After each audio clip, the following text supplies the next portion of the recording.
Welcome to Watkins Glen in the Boatley. That is right, we're using the GT3 Bentley for this race with a stunning livery. We had two choices of paintwork for this car, and that was Red Bull or Barbie. So we went with Barbie. And as we all know, a livery as brave as this one does reduce lap times by 0.001 of a second. Coming down towards turn 1, all manners of chaos is about to erupt. As I finish off that Porsche, might get a penalty for that one because I was the last person of contact. Now becoming part of a sandwich, the meaty part, the part you don't want to be when in a sandwich, and visiting the wall at an alarming rate. Do we get a penalty? No penalty was awarded for all those collisions. I think with all the chaos that was going on, the computer, the stewards were really confused and thought, do you know what? Way too much work to figure this one out. But we're going to let the Red Bull liveried Porsche take the bus stop, kind of like more preemptive measures, making sure we secure our position, stay on the track. While we possibly could have made it too wide through there, sometimes, especially at lap 1, it isn't really worth the risk. On the plus side of that, we're still in position 7. We are 0.5 seconds away from Jagged SGT behind, who is rocking the BMW, while we have a trio of Porsches up ahead. Now we're going to get a much better exit out of this corner than the Red Bull liveried Porsche to our left, and thankfully they went back over the left. I thought they were going to defend and thus destroy our momentum, but that was not the case. As we come down towards this corner here, we have Jumpy 6079 ahead in our Marlboro livery Porsche. Now Jumpy by name, Jumpy by nature. That car is very, very twitchy. Yeah, they seem to like a lot of gardening, you know, a few moments of track, not too sure why, and their inputs do sound jumpy. On the plus side though, we no longer have the Red Bull livery Porsche behind us. We have Jacko 1007. Probably could have pronounced that way better, but as you all know, in the current style of Flash Motorsport, pronouncing names is quite unique. That's all I can say. At least on the plus side at the moment, we have a great bit of slipstream from the two Porsches up in front. And there's one thing I would like to say about this Boatley. It's not as Boatley as it once used to be, and it handles actually really, really well. Now we're going to have the inside of the bus stop as we overtake the Marlboro Porsche, but more braver than I was through there, they managed to actually make it work. So credit where credit's due to Jumpy for having that move done. Problem is, we are under a little bit of pressure from the car behind. To a certain degree, they're not making a move just yet, but they are in a firing line of possible dive bombs or anything like that. Now, Jumpy did lose that argument with Leclerc up in front, who ultimately put them in a wall. Not too sure where the Mercedes was going, but they also discovered said wall of misfortune. Side by side with Leclerc, coming up to the top of the hill, who has the better run, who has the bit more power, contact in a straight line as we're coming down towards this corner, and we're now up to position 4, 4.3 seconds away from Eat My Feet 15. No thank you. That is all I can say. Not my cup of tea. If there's anybody else's, it's up to you, but yeah, each to their own, I guess. As we go off track, do we get a penalty? More than likely. Oh, okay. Well, you know, we can all be wrong once. A broken clock is right twice a day, though. We do have to bear in mind, though, that a dive bomb is imminent as we're braking for this corner now. Can we close that door off? Beautifully done. A little bit slow coming out the other side, but we have managed to keep secure of that position. Only thing is, they're going to have the slipstream now, which may not work in our favour. We're going to hold the inside line, the defensive line, as we head down towards the bus stop. You do see the momentum they are carrying. They were looking to have that inside, but it was not going to be. Again, I might surrender. There we go. Just out of making sure we can survive said corner. And to be fair though, I've got to say, it's a great choice of colour for that car.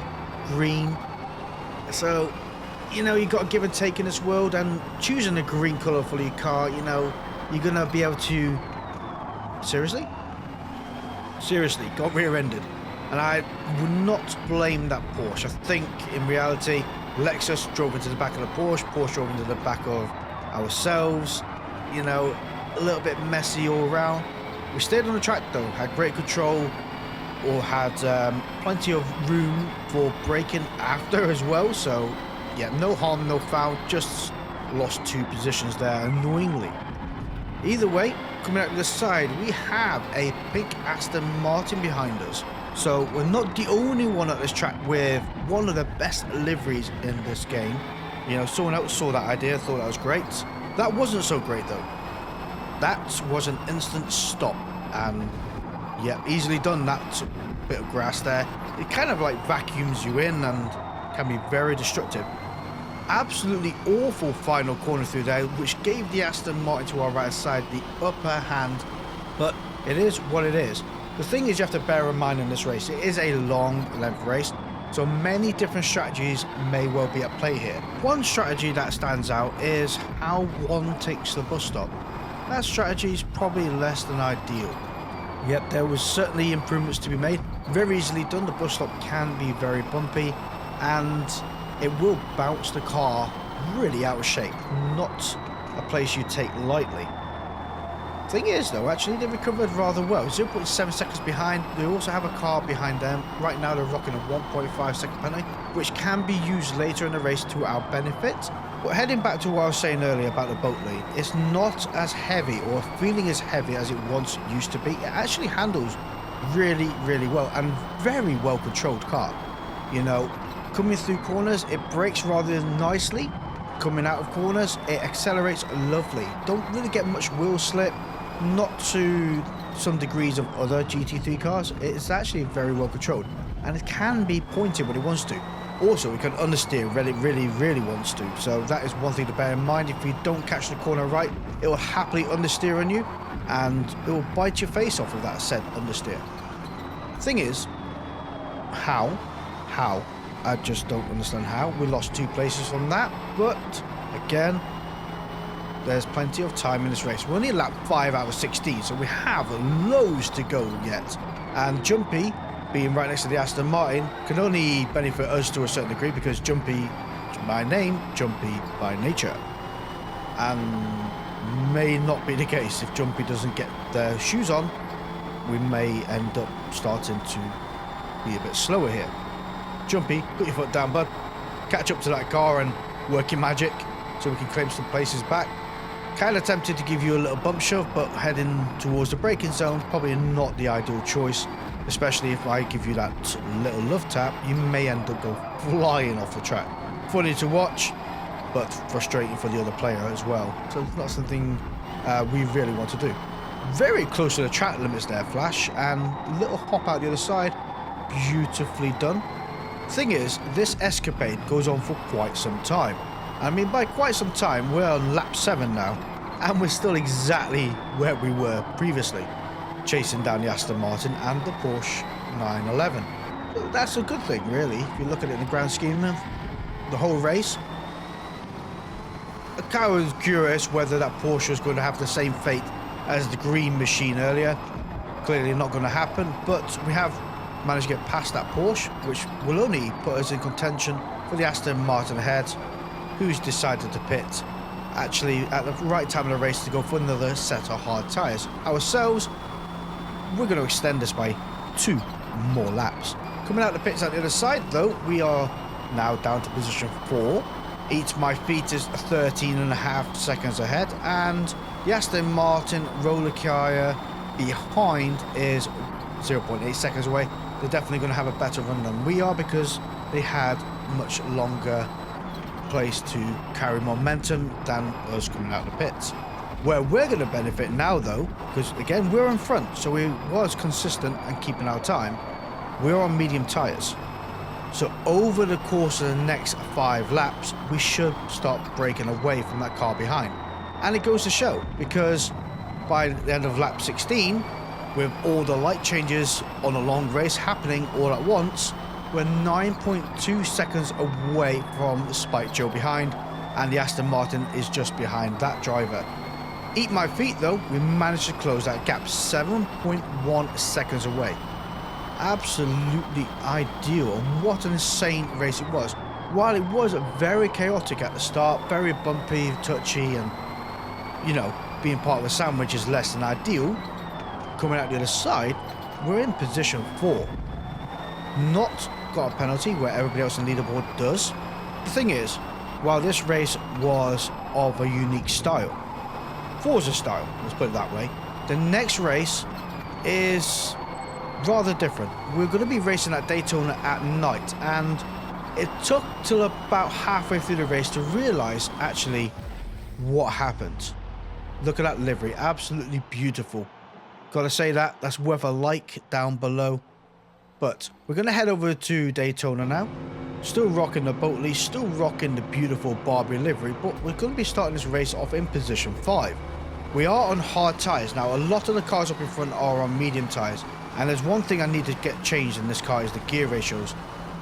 And that poor Aston Martin was absolutely destroyed at the beginning of this race. That's probably the second fastest crash that we have ever had to witness this early on. Coming out the other side though, we're in position 2, guys. What a move that was. Managed to survive, and the Aston Martin you saw in the rearview mirror there did try and make a comeback story, but they came back the wrong direction and went into the wall. Going to be under pressure from a lot of cars behind, because a lot of those cars behind are rocking medium and soft tyres. We are not. So while that car ghosted through us like Casper, we have to be mindful to a certain degree. Yes, you can defensive drive, but we also have to be, like I say, mindful of their advantage. And sometimes their advantage is just easier to let them pass and have them drag you with them, rather than defend, frustrate the driver, and then they make a ridiculous dive bomb or punch you off the track and things go certainly not in your favour.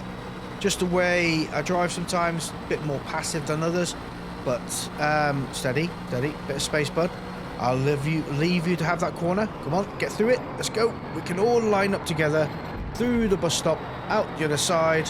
There's a lot of Mercedes in this race, and there's an Aston Martin right up my rear end. One thing I will say though, with the gear ratios I have put into this Boatley, it's got some go in it. It really does. And that is one position taken. Can we claim another by the time we get over the start and finish line? Seriously, this is not good. This is not going to end well.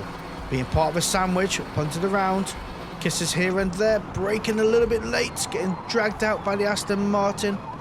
But we have come out the other side semi-victorious. By winning, I mean, we're still on the track. Well, we was still on the track. Now we're just collecting some flowers for home. You know, got to make your sitting room look lovely and smell a lot better. Thing is, while that was actually one of the more scarier moments in a race, we all came out in one piece pretty much. While you have lost a few positions, not as many as that Porsche is about to lose, and hopefully they will ghost because they're going to come back on. There they are, back onto the track. But like I was saying, being part of a sandwich is less than ideal, especially when you're in the middle part. And braking a little bit late probably wasn't the smartest of choices, but certainly one of the bravest that we've ever committed to. Now, we're up to position 6, coming, well, we're quite far away from everybody, to be fair. It looks further than what it is, only 1.2 seconds ahead, so that is pretty much a mess up on the corner. Looks further than what it is, but we are also getting away from Black Belt T-Bones behind, which is absolutely ideal. Gives us a bit of breathing space as we come into towards the bus stop. Make or break, we can make loads of time through here and also lose a lot if we make a mistake. Claimed a couple of tenths from RZ1203, which is absolutely ideal. And Europa behind 1845 is 2 seconds away, so I'm not too sure what happened to the car behind. May have had an incident, who knows. Thing is, while we are lap 10 of 17, we're not too far off having to need to pit, and I think this is going to be the lap to do it at. We're 0.9 seconds ahead of Europa, and then we have Music behind 18.6 seconds away. So we do have plenty of time on our side, and I think Europa is also following the same strategy that what we're doing, extending the hard tyres, and they're going to jump onto a set of mediums. You never know. I mean, they're right up behind us now, going through the bus stop. Again, could be a lot quicker through there, but came out the other side in one piece and actually setting a better time delta at the same time. Can't grumble all too much. Rain soon up in front, 10 seconds away, has already been in the pits. That's another person, again, like I said, is running a very, very different tyre strategy than ourselves. We're going to launch ourselves at 177 miles per hour into the pits and 59 miles per hour out of the other side.